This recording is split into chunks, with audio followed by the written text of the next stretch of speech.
Bienvenidos amigos, nuevo video de Lord Cinema. Ya está disponible en la plataforma Max la nueva versión del Misterio de Salem Lot, película que adapta el clásico de Stephen King, de vampiros.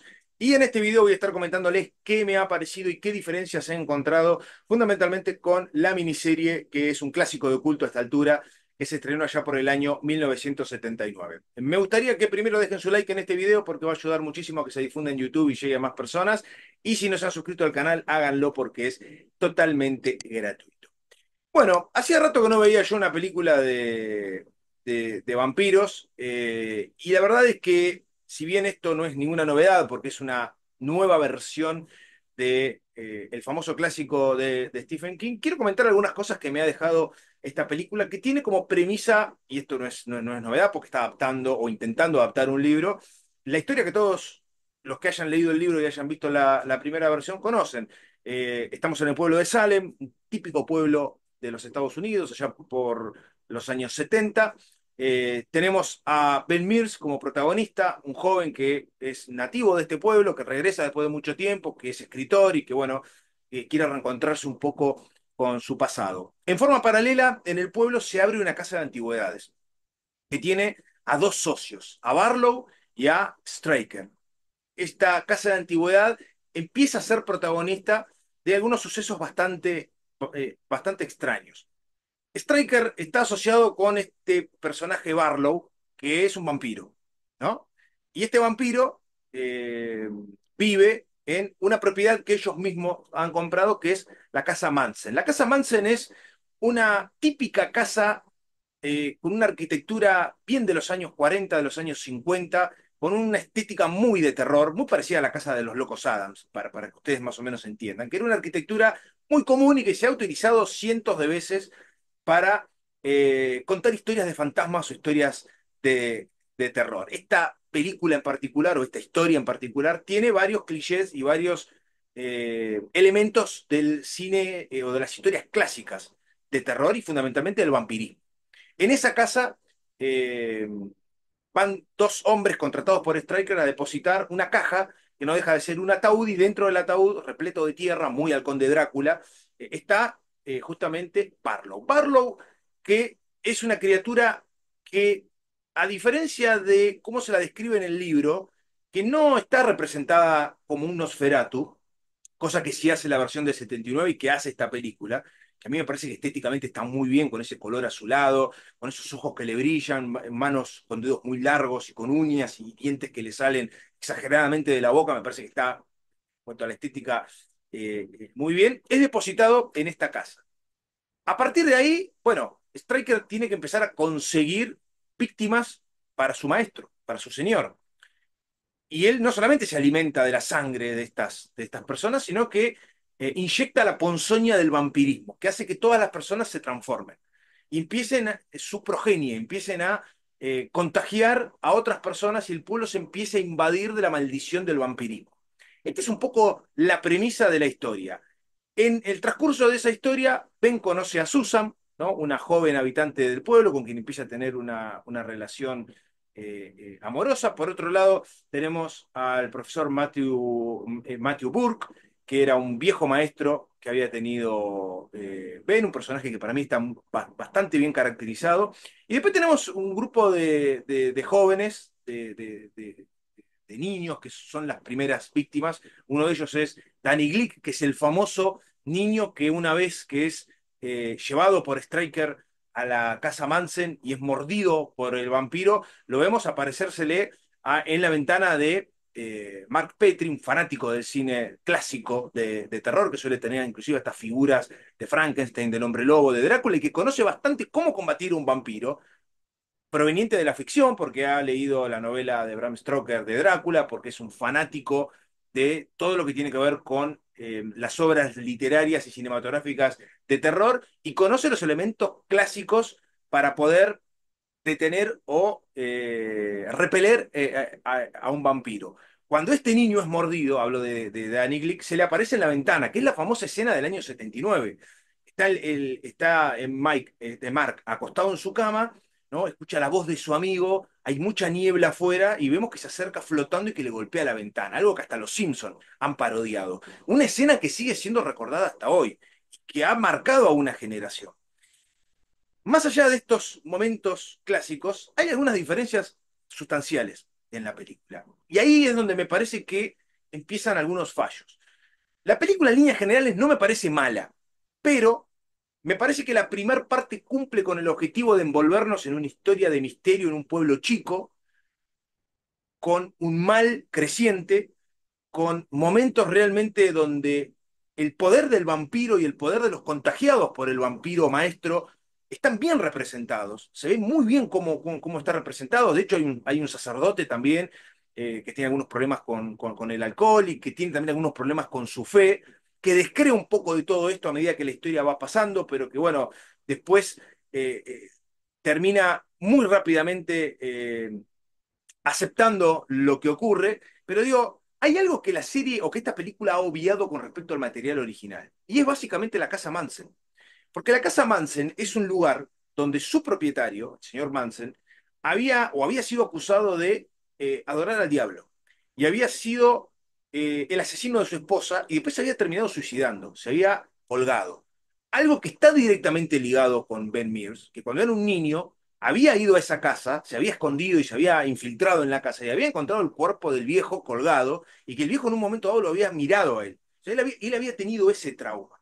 Y otra cosa que no es un dato menor, siempre se dice que donde se genera un mal muy grande, ese mal perdura en ese lugar. Y la Casa Manson es un lugar maldito, es un lugar donde el mal habita, es un lugar propicio para que un esbirro como Striker lleve a su maestro vampiro a alojarse en ese lugar. Y originalmente es el lugar donde está el nido de todos los vampiros, donde todos los transformados se van juntando.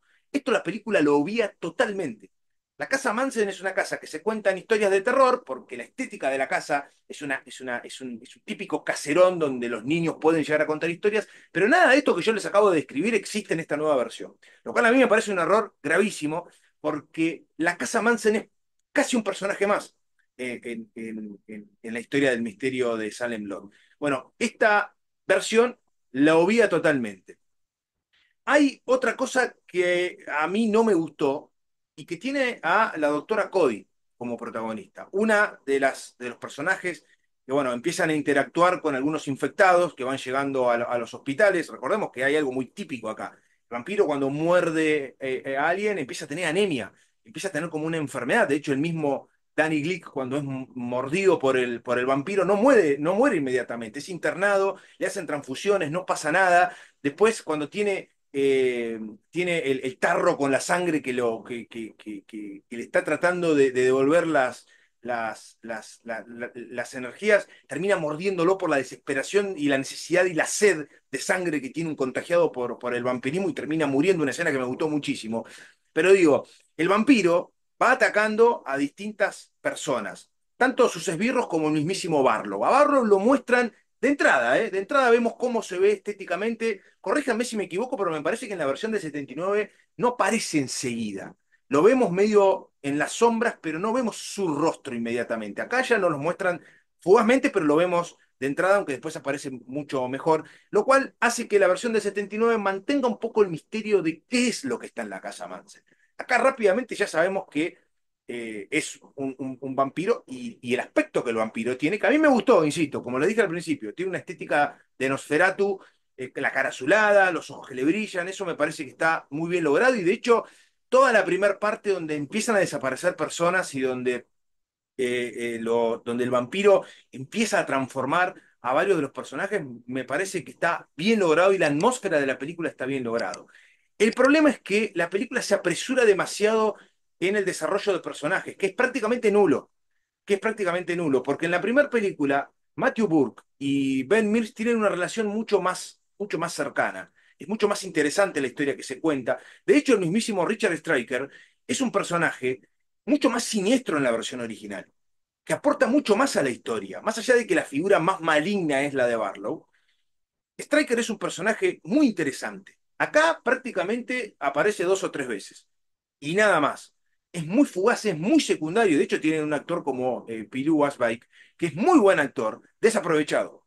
totalmente eh, desaprovechado. El ataque del vampiro a las víctimas, la forma en que los muerde, el enfrentamiento que Barlow tiene con el sacerdote, me pareció que está bien, que es interesante el vampiro, detectando que aún él siendo un sacerdote está falto de fe, porque está sumido en el alcohol y porque ocupa el lugar de un sacerdote, pero ha perdido su fe, y esto este demonio lo sabe. Pero me parece que la segunda parte de la película se cae totalmente. Hay un par de cosas, aparte de lo de la casa Manson, que no me gustaron. El hecho de que la doctora Cody, cuando es mordida por el vampiro, cuando están en la morgue y se levanta uno de los cadáveres, eh, y la ataca a ella y la muerde, inyectándole la ponzoña del vampirismo, ella utiliza una vacuna antirrábica para curarse, lo cual es absurdo.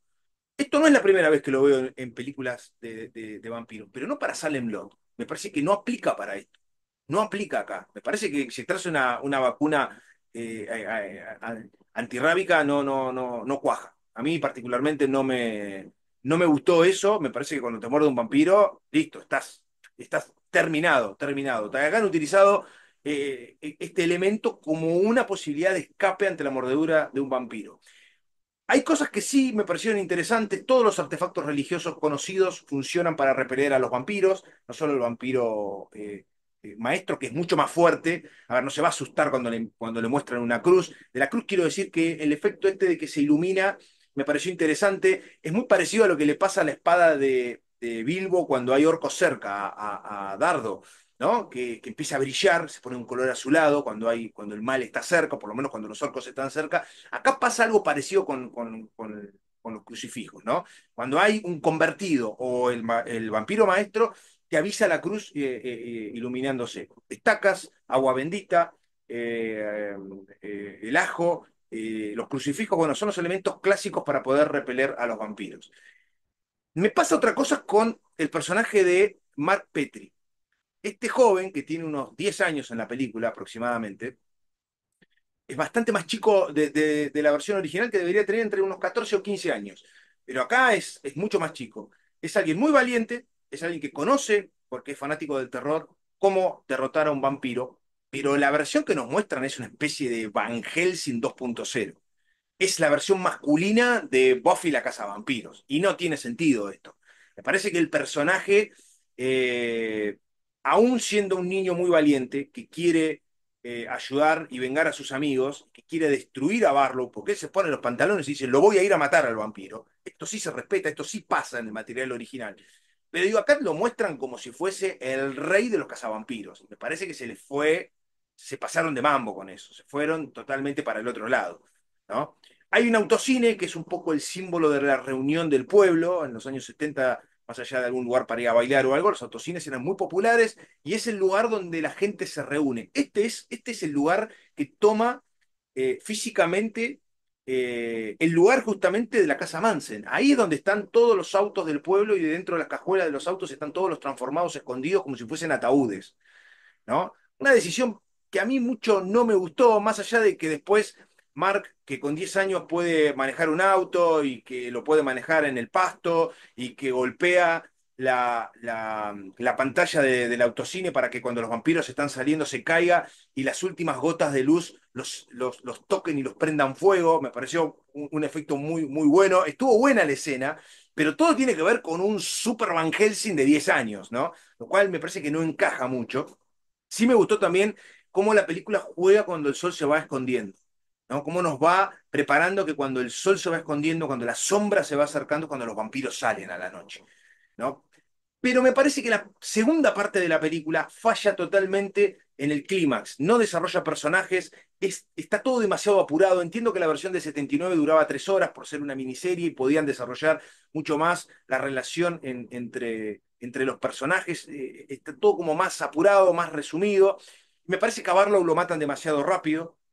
Creo que lo podrían haber hecho durar un poco más, como para entretener y ver cómo Ben y Mark, que son los dos que sobreviven, porque todos los demás personajes mueren, lo enfrentan y lo terminan liquidando. Y otra cosa que me dio la impresión, a mí al menos, es que ellos dos cuando se suben al auto y se van al final de la película, cuando han vencido a los vampiros, se van como para empezar una nueva vida, cuando en realidad hay una maldición que pesa sobre ellos. El hecho de saber que siempre los vampiros los van a estar persiguiendo. Siempre que tengan un crucifijo en la mano y empiece a brillar, van a saber que hay un vampiro cerca. Ellos dos es como que están malditos, como que se van, pero su historia va a seguir y no se van a librar nunca totalmente de los vampiros. Acá la película es como autoconclusiva, no da la sensación de que se haya cerrado para una hipotética segunda parte, más allá de que es una readaptación, una reimaginación de la película del 79 y fundamentalmente del libro de Stephen King. Algunos me podrán decir, es fiel al material original, tampoco la del 79 era fiel al libro, en un montón de cosas. Esa película que se hizo en los 90, que nadie se acuerda, porque yo sinceramente ni la vi, dicen, es muy fiel al libro, sin embargo la película fue un fracaso absoluto y nadie la recuerda, y es mucho más recordada la del 79, la cual creo que sigue siendo mejor que esta versión. Me parece que es una buena película para pasar el rato a los que les gusta las historias de vampiros, como a mí, es una buena película que tiene una primer parte del film que está bien logrado, que está bien el clímax, que está bien construida, aunque han terminado, creo yo, desaprovechando un montón de personajes que en la historia original tenían mucha más fuerza, pero que se termina desinflando al final y termina siendo muy genérica, previsible comillas, porque el final yo ya sabía cómo era, pero aburrida. Y podría haberse construido algo un poco más interesante, por lo menos para entretener más al espectador. Me gustaría que comenten qué les ha parecido la película, si coinciden conmigo o no, esto no deja de ser mi opinión, si les gustó más la del 79, si conocían la obra, si se encontraron con esta película sin tener nada visto anteriormente, si son lectores del libro, bueno, pongan lo que se les ocurra en la caja de comentarios, dejen su like, que es muy importante para que se difunda en YouTube y llegue a más personas. Suscríbanse al canal, que es totalmente gratuito, y nosotros nos estaremos reencontrando muy pronto con mucho más contenido para compartir con todos ustedes. Chau.